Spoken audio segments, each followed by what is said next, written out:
Oh, Mauer hit by the pitch on 3-0.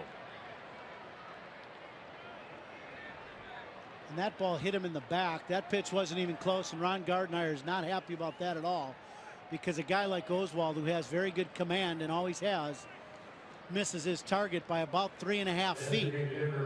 That'll fire up the dugout. Oh, it'll fire everybody up, because this is absolutely on purpose. You can say what you want, but you don't miss a target by 3 feet when you're a veteran pitcher like that on a 3-0 count. And everybody in the ballpark knows, or in the dugouts and sitting up here, I know that that's definitely, you know, Joe's hit the double early in the ball game and has had success here in this ballpark. And but guess what? There you go. And they're throwing Diamond out of the game. No warnings. Gardy isn't going to last long in this ball game, I promise you that.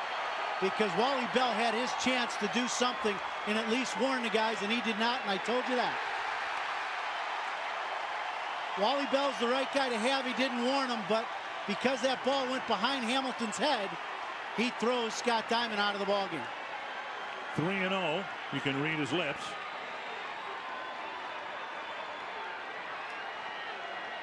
And this is the part of baseball that is disappointing, that the rules have been changed and things have been changed. And Wally Bell knows it, and he's taken an earful from Gardy.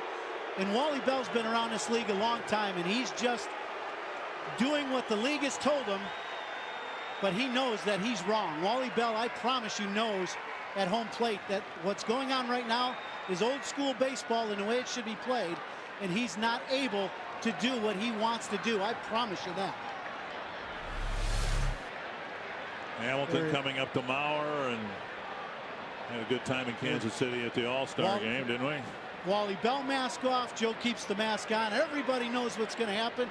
And you look at the look on Wally Bell's face going, well, I know what I got to do, and this stinks. This is not going to be a fun next 5 minutes. Nope. He knew it as soon as that ball was thrown. He had to throw him out of the game. And unfortunately for the Twins, that Scott Diamond did not make contact with Hamilton, because that's what they want to have happen.